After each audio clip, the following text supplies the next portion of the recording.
Bonjour tout le monde.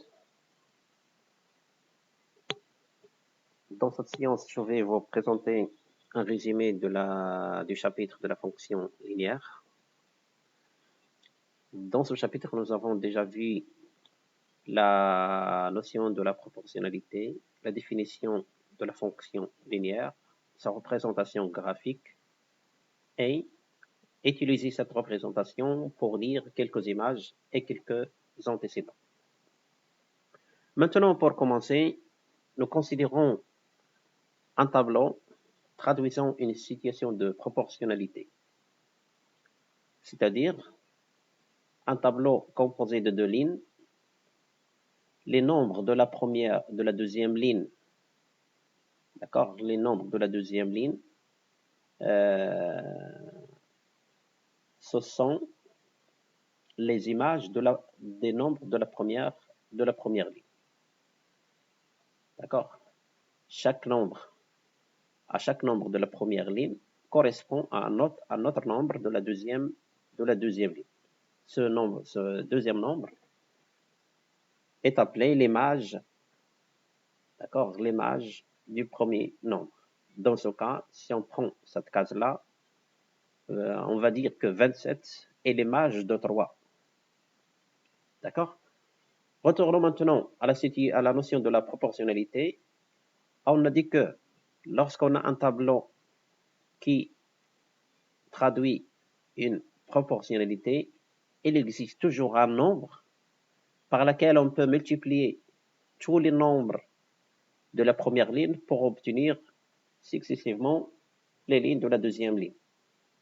Dans ce cas, on va multiplier 3 par combien pour obtenir 27? C'est facile de vérifier. On peut juste multiplier 3 par combien? Il faut multiplier 3 par 9. D'accord? Donc ici, il y a une petite rectification. Vous allez remplacer ce nombre 3 par 9. D'accord? Pour garder le même coefficient de proportionnalité pour les autres nombres. Alors, donc, dans ce cas, si on multiplie 9 par 3, on obtient 27.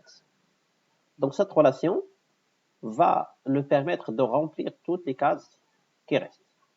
Par exemple, cette case-là qui correspond à moins 2, on va la remplir par combien? D'accord? D'après cette relation, il faut juste multiplier moins 2 par 3 et vous allez trouver le nombre correspondant. De même pour 6. Vous allez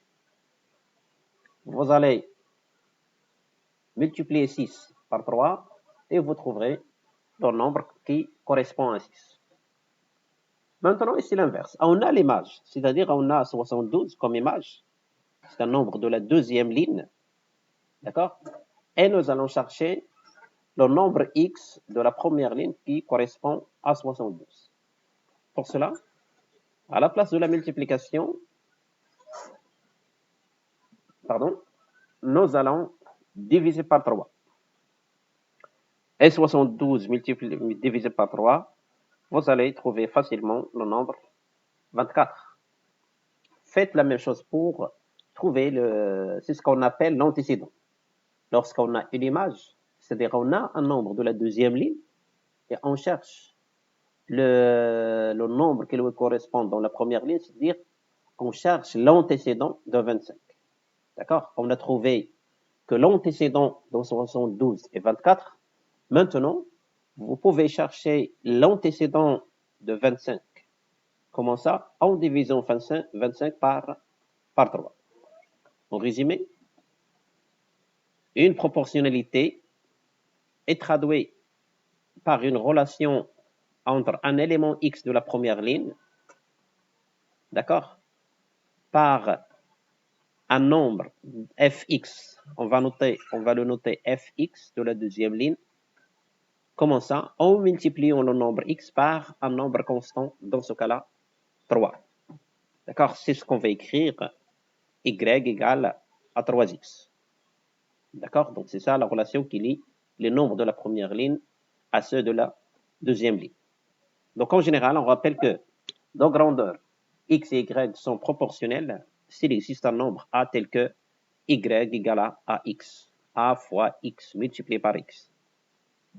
En résumé, la fonction qui, à tout x de la première ligne, fait correspondre le produit ax ou bien le nombre ax s'appelle une fonction linéaire de coefficient a. D'accord? Donc, c'est ça la définition d'une fonction linéaire, c'est-à-dire une fonction qui s'écrit sous la forme fx égale ax. Le nombre a est appelé le coefficient de proportionnalité lorsqu'on parle d'une situation de proportionnalité.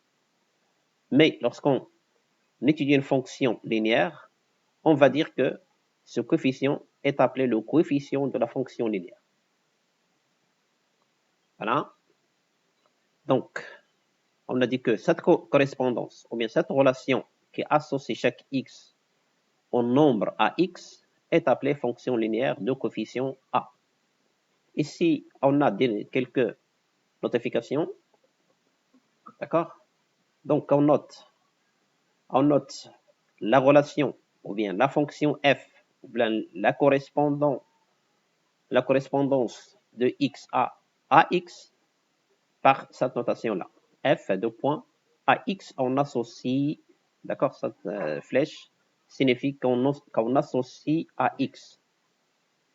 Alors, d'après cette écriture, x est appelé l'antécédent de ax. Ax est appelé l'image de x. On la note fx. Et pour rappel, bien sûr, a est appelé le coefficient de proportionnalité ou bien le coefficient de la fonction linéaire. Et nous allons voir ce troisième terme, le coefficient directeur. On dit que c'est aussi le coefficient directeur de la droite qu'on va voir à la fin de ce chapitre, ou bien au deuxième paragraphe, la représentation graphique d'une fonction linéaire. Il s'agit d'une droite. Alors ce nombre-là, A, qui est le coefficient de la fonction, est appelé aussi le coefficient directeur de cette droite. Alors nous allons vite à un exemple, soit f, la fonction linéaire de coefficient 2. Alors, puisque f est une fonction linéaire, alors, de coefficient 2, alors elle s'écrit sous la forme fx égale à x. Fx égale à x. À la place de a, qu'est-ce qu'on a? On a 2. Donc, la fonction fx égale à x. Vite, un deuxième exemple. Supposons maintenant que le prix d'un CD est 7,30 € et on a x, le nombre de CD achetés. La question, exprimer, d'accord, le prix total des CD achetés. Pour calculer le prix, il faut juste multiplier le prix unitaire, c'est-à-dire d'un seul CD, par le nombre de CD achetés. Dans ce cas, ce nombre-là est x. Donc, on va multiplier le prix unitaire, c'est 7,30, par le nombre de x, d'accord, de CD. Pardon. On va multiplier le nombre x, c'est-à-dire le nombre des CD par le prix unitaire. Et ça va nous donner cette expression-là, Px, le prix, égale à 7,3 fois x. Et on peut la représenter par cette correspondance. Voilà, à x, on associe 7,3x. Un exemple 3, la fonction fx qui associe à x moins x. Autrement dit, fx égale à moins x. D'accord? Pardon? Fx égale à moins x. Fx égale à moins x. Dans ce cas-là, a égale à combien? D'accord? A égale à moins 1, le coefficient de x. Le coefficient de x, c'est le coefficient de la fonction. Donc, dans ce cas, c'est a égale à moins 1. Maintenant, on prend un contre-exemple, c'est-à-dire une fonction qui n'est pas linéaire. C'est la fonction qui a x associé x au carré. Pourquoi cette fonction n'est pas linéaire? Parce que x ici, d'accord, d'abord, on n'a pas x, on a x au carré. D'accord? Puisqu'on a x au carré, donc on ne peut pas parler d'une fonction linéaire. Voilà pour ce premier paragraphe. Maintenant, on va définir le graphe d'une fonction, ou bien la représentation graphique d'une fonction d'une fonction linéaire. Vous avez déjà vu ça en sixième, que toujours une situation proportionnelle, on la représente par une ligne, d'accord, par une droite, pardon, exactement par une droite qui passe par l'origine du repère.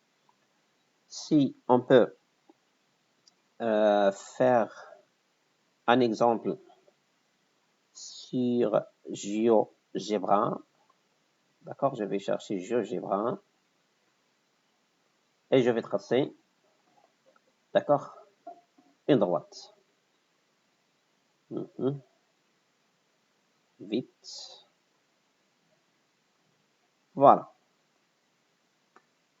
Donc, cette application nous permet, d'accord, de bien manipuler les différentes fonctions, en particulier des fonctions linéaires. Alors, je vais tracer une fonction linéaire ici, par exemple, une forme, toujours on a dit qu'une fonction linéaire, c'est la forme de AX.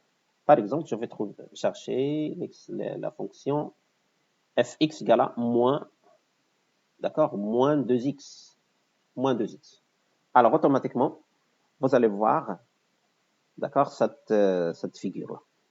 Voici donc la courbe de cette fonction. D'accord, c'est une droite qui passe par l'origine O. D'accord, donc, on a ici deux axes qui sont perpendiculaires.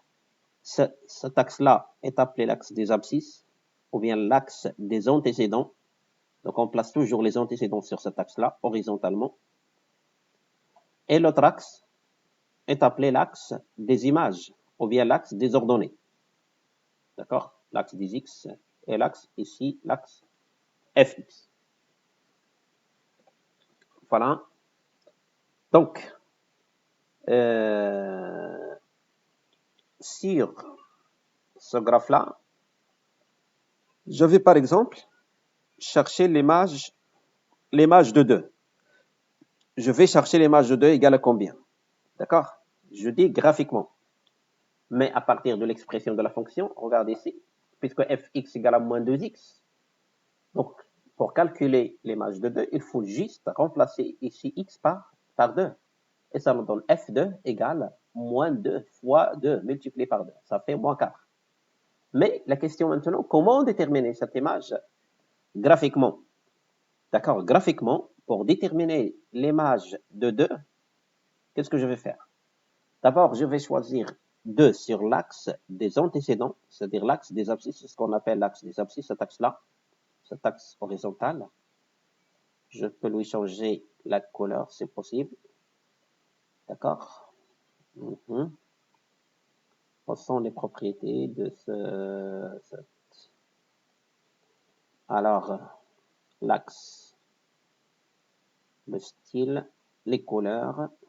Par exemple, je vais lui, d'accord, cette couleur-là, la couleur. Donc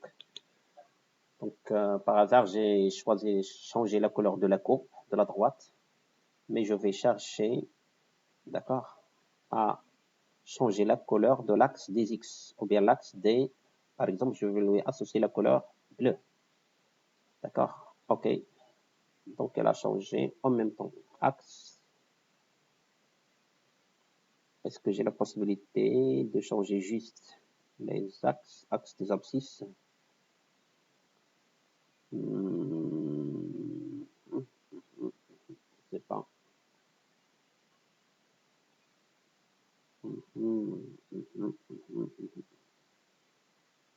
Voilà, donc ça marche pas ici.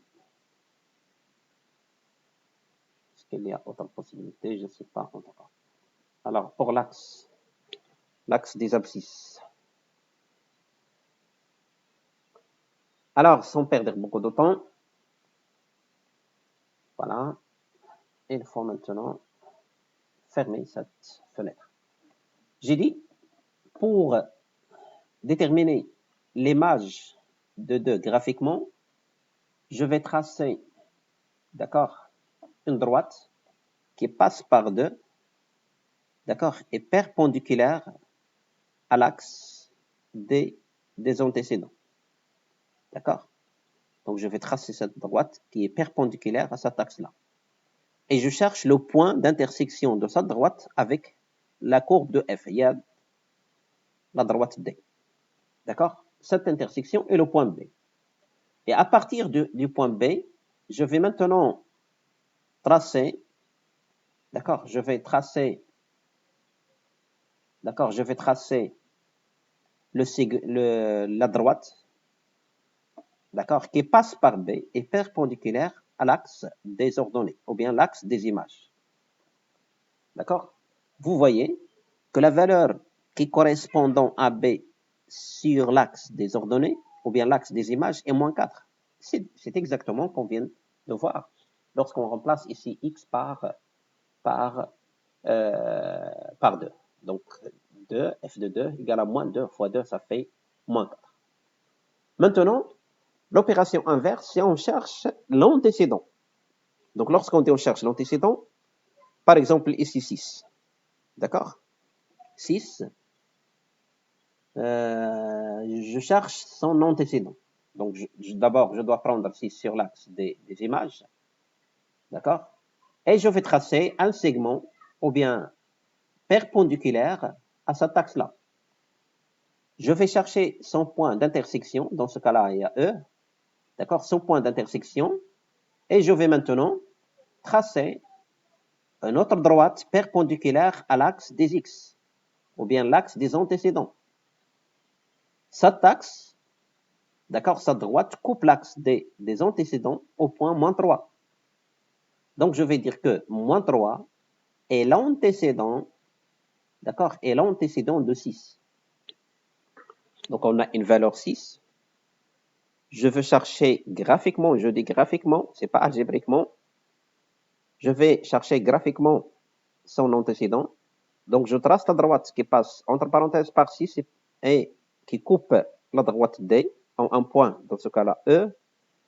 Et à partir de E, je trace une droite perpendiculaire à l'axe des, d'accord, des antécédents, ou bien des X. Cette droite le coupe en un point F. Ce point F, lui, correspond à un nombre qui est égal à moins 3. Ce moins 3-là est l'antécédent de 6. D'accord? J'espère que ça, d'accord, est bien clair pour tout le monde. Alors, nous continuons maintenant notre résumé concernant la fonction linéaire. Voilà. Donc, on a déjà, donc c'est juste cette diapo. Et là, on va recommencer dès le début. Pas grave. Donc, les définitions. Voilà. Maintenant, le graphe. Donc, la définition d'un graphe en général. La définition d'un graphe d'une fonction, d'accord, est l'ensemble des points dont les coordonnées s'écrivent sous cette forme-là. D'accord?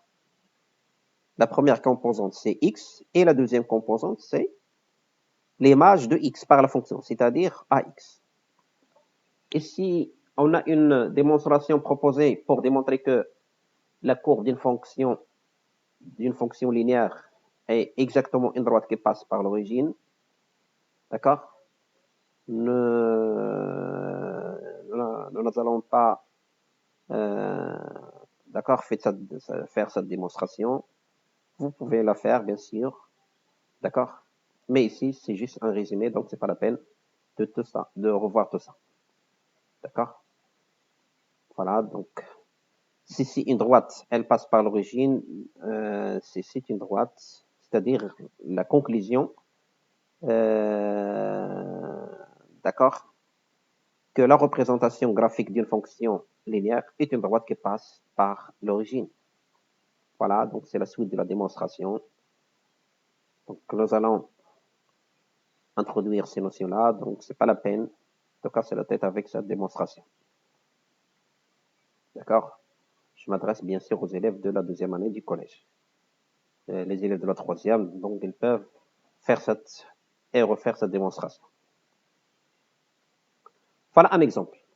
Nous allons maintenant tracer la représentation graphique de la fonction linéaire fx égale à 4x.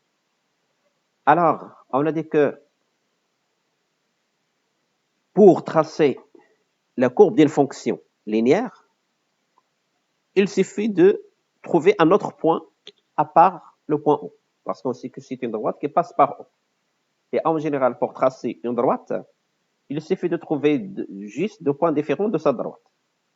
Pour le maintenant, pour la courbe d'une fonction linéaire, c'est déjà une droite, elle passe par O. Donc, il nous reste à trouver un autre point. Alors maintenant, comment déterminer ce deuxième point? Pour déterminer ce deuxième point, vous allez prendre une valeur de x, différente de 0. D'accord? N'importe quelle valeur. Ici, on a pris 2. Alors, l'image de 2 par cette fonction, c'est de remplacer x par 2. Vous allez trouver f de 2 égale à 4 fois 2, ça fait 8. Alors, quel est le point maintenant qui correspond à la valeur x égale à 2? Et le point de coordonnée de 8. Et vous placez le point de 8 dans, ou bien sur le repère, et vous allez tracer la droite qui passe par ce point et l'origine. Cette droite représente exactement la courbe représentative de la fonction fx égale 4x. Vous pouvez chercher bien sûr autre point, par exemple 1, moins 2, moins 1, moins 3, et ainsi de suite. Voilà. Ou bien, vous pouvez aussi, d'accord, tracer ce petit tableau qu'on appelle un tableau de valeurs. D'accord? Donc, on choisit x et on calcule y. Y ici représente fx. D'accord? Donc, on a déjà 0. L'image de 0, c'est toujours 0 pour une fonction linéaire. Et l'image de 2 est 8. Donc, les deux points qu'on va tracer, c'est 0, 0 et 2, 8. Donc, la droite passe par ces deux points. Un autre exemple. Traçons la représentation graphique de la fonction gx égale à moins 3x. Donc, c'est la même chose, sauf si le coefficient est négatif. Dans le premier exemple, ici, le coefficient est positif. Et ici, le coefficient est négatif. Alors, une petite remarque. Lorsque vous avez un coefficient négatif, d'accord? Regardez ici, dans l'exemple qu'on vient de tracer, lorsqu'on a le coefficient de la fonction linéaire est négatif, alors sa courbe est une droite descendante de gauche vers la droite. Elle descend de gauche vers la droite. D'accord? Elle descend de gauche vers la droite. Lorsqu'on se déplace sur, d'accord? Lorsqu'on se déplace sur cette droite-là, donc on descend de gauche vers la droite. Mais attention, maintenant si, d'accord, je trace une autre fonction, mais je vais choisir un coefficient positif, par exemple 3x, la fonction 3x. La voilà en rouge. D'accord? Donc j'ai tracé cette fonction. La voilà. Donc vous voyez bien, cette droite augmente de gauche vers la droite. Lorsque le coefficient est positif, le coefficient est positif ici, c'est 3, on monte de gauche vers la droite. Et s'il est négatif, on descend de gauche vers la droite. Retournons maintenant à notre diaporama. D'accord? Nous commençons donc. Donc, il faut faire toujours attention, d'accord, aux unités de mesure lorsqu'on veut tracer une courbe. Est-ce qu'on va travailler dans un repère 1, 1, ou bien, par exemple, ici, on a choisi, c'est pas un repère orthonormal, on a choisi 0,5 pour une unité. D'accord? Voilà, donc les deux courbes. Voilà la deuxième courbe. D'accord? Donc, comme on a vu, ici, coefficient négatif, et ici, coefficient positif. Donc, lorsqu'on a un coefficient positif, c'est on monte de gauche vers la droite. Et lorsqu'on a un coefficient négatif, on descend de gauche vers la droite. Voilà. Comme le graphe est une droite, 2 points suffisent. Donc, c'est un rappel. Lorsque vous voulez tracer une droite, 2 points suffisent pour cela. D'accord? Si vous voulez vérifier, vous pouvez choisir, bien sûr, autre point, 3 ou bien 4, ainsi de suite. Alors maintenant, on a déjà parlé de coefficient A. On a dit qu'on a un troisième terme concernant ce coefficient, c'est qu'il s'appelle le coefficient directeur de la droite. D'accord? Donc ce coefficient, il nous donne une idée sur la pente de cette, d'accord, la pente de cette droite. Est-ce qu'on a une grande pente ou bien une petite pente? Est-ce qu'elle est descendante ou bien montante? Et ainsi de suite. D'accord? Vous voyez ici les différentes situations de ce coefficient. Ici, elle est petit et positif, grand positif. Alors, remarquez ici que lorsque A est un peu grand, donc on regarde que cette pente, d'accord, est très grande, c'est-à-dire une grande inclinaison ici. Donc, de même dans le sens contraire. C'est A est négatif. Voilà.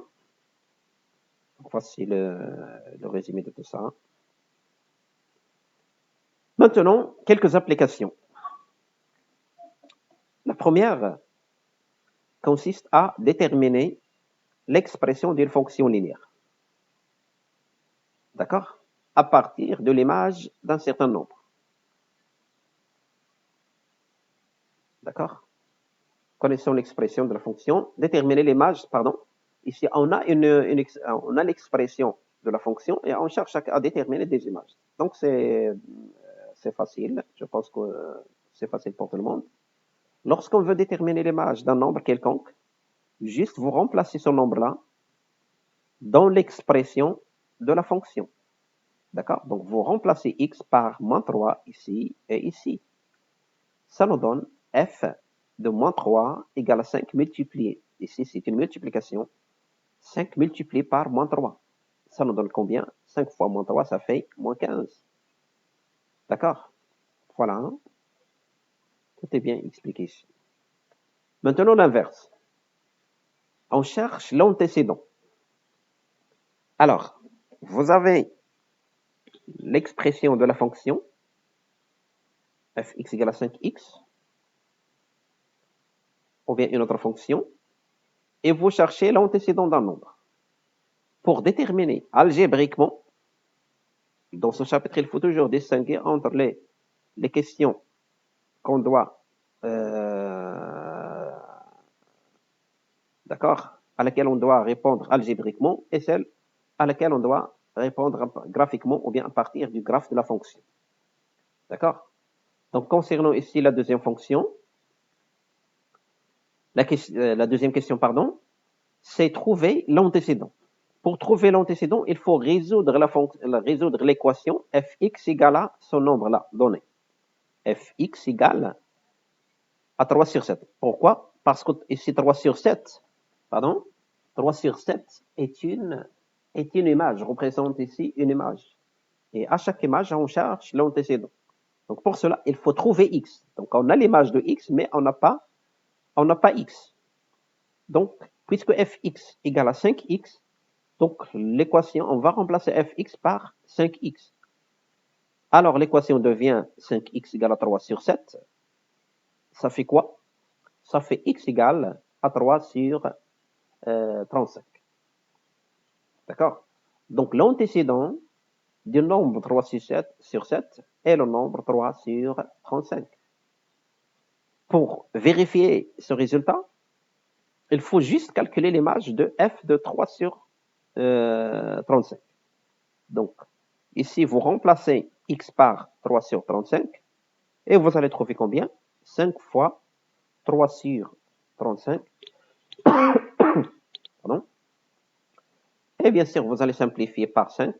Il vous reste 3 sur 7. Donc, notre exemple concernant la lecture graphique, à partir d'un graphe, vous pouvez répondre à plusieurs questions, déterminer une image, déterminer un antécédent. C'est déjà fait. Vous pouvez bien sûr arrêter cette vidéo et, d'accord, déterminer vous-même l'image et l'antécédent demandé. Voilà, c'est bien, c'est déjà fait. Voilà, de même ici, c'est-à-dire vous allez chercher l'antécédent de la même manière. Donc vous allez ici prendre -6 sur l'axe des ordonnées, c'est-à-dire 1, 2, 3, -4, -5 et -6. Voici -6. À partir de -6, je vais tracer la droite perpendiculaire à l'axe des images. Elle coupe sa droite ici. Et puis, je projette, ou bien je trace la droite perpendiculaire à l'axe des antécédents. Elle le coupe ici. Donc, d'après cette figure, l'antécédent de -6 est -3. Voilà. Voilà donc les étapes. Très bien. Voilà, l'antécédent de -6 est -3. Donc, vous allez bien, tout ça est détaillé, bien détaillé. À chaque fois, vous pouvez bien sûr arrêter la vidéo et vous travaillez vous-même. Maintenant, déterminer une fonction linéaire. La question déterminer une fonction linéaire, c'est déterminer son expression. Et pour déterminer l'expression d'une fonction linéaire, c'est-à-dire pour trouver la forme fx égale à ax, il faut juste calculer a. X reste variable. D'accord? X, c'est une variable. Donc, le problème, c'est trouver la constante a. Alors, comment va-t-on exprimer ou bien calculer a pour exprimer à la fin la fonction f? Alors, puisque fx égale à ax, donc vous pouvez résoudre l'équation. A égale à quoi d'après cette équation? A égale fx sur x. D'accord? A égale fx sur x. Ici, vous pouvez remplacer x par n'importe quelle valeur, sauf 0. Par exemple, d'après les données de cet exercice-là, déterminer la fonction linéaire f dans l'image de 4, c'est-à-dire donc on a 4 et son image c'est -2. Autrement dit, f4 égale à -2. Donc le nombre x dont on a l'image est 4. À la place de x, vous allez mettre 4. Or, a, on a dit que a égale fx sur x. Remplacez x par 4. Alors, vous allez trouver que a égale f4 sur 4. f4 sur 4, vous remplacez f4 par -12, ça fait -12 sur 4. Donc, le coefficient a égale à combien? Égale à -3. Très bien, c'est ce que nous allons voir. Voilà, il faut calculer a.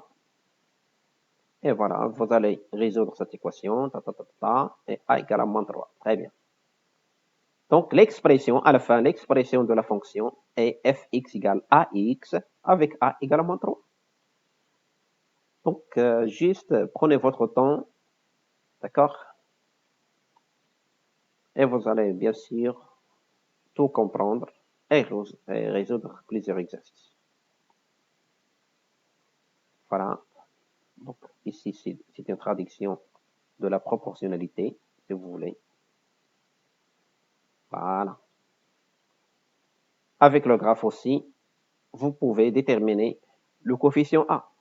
Comment vous allez déterminer graphiquement le coefficient de la fonction?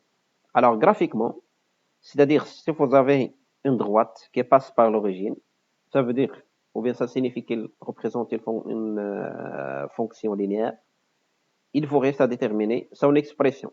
Et pour déterminer l'expression d'une fonction linéaire, il faut déterminer la valeur de son coefficient A. Or, A en général égale à quoi?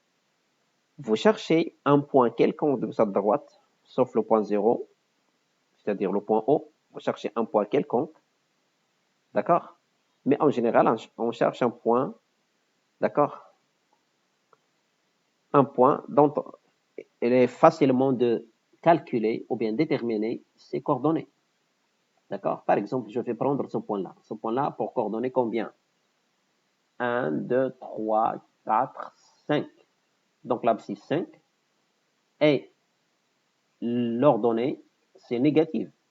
1, -2. Donc, dans ce cas, l'ordonnée divisé par quoi? Par l'abscisse, ou bien par x. l'image sur x, diviser l'image sur x, c'est-à-dire fx sur x. Et y représente toujours fx. Donc, l'image, c'est moins 2 et x, c'est 5. Donc, le coefficient, ce sera moins 2 sur 5. Et donc, on peut déterminer l'expression de la fonction et ce sera enfin fx égale ax. Vous remplacez a par moins 2 sur 5, c'est-à-dire la fonction égale à moins 2 sur 5 fois x. Voilà. Très bien. Voilà. Donc, fois qu'on garde l'expression, d'accord, sous forme d'une fraction, soit sous cette forme décimale, ça revient le même. Voilà. On peut remarquer que pour x égale à 1, on les a sur les ordonnées directement. Donc, lorsque c'est possible de lire l'image de 1, le nombre qui correspond à 1 est exactement le coefficient directeur de la droite, c'est-à-dire le coefficient de la fonction linéaire. Voilà. Maintenant, le pourcentage. Comme vous avez déjà vu en sixième, le pourcentage est un cas particulier de la proportionnalité, comme par exemple la masse volumique ou bien la vitesse. Elle représente toujours une situation de proportionnalité. Exercice 1. Déterminer la fonction linéaire qui, au prix affiché d'un objet, fait correspondre son prix soldé à moins 35. Ça veut dire quoi? On a un objet dont le prix, par exemple, est X.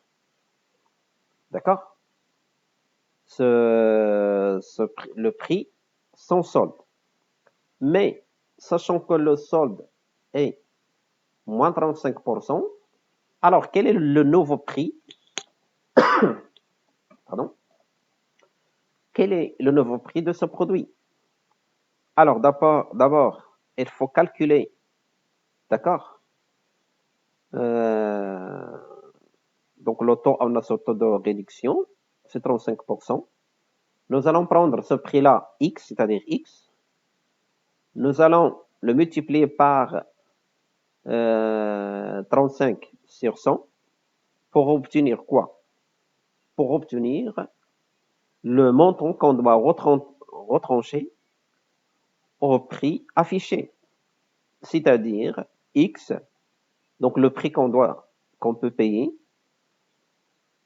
est X moins 35 sur 100 fois X. D'accord? Et vous pouvez factoriser par X pour simplifier l'expression de cette correspondance ou bien de cette fonction. Voilà. Donc, vous allez trouver 1 moins,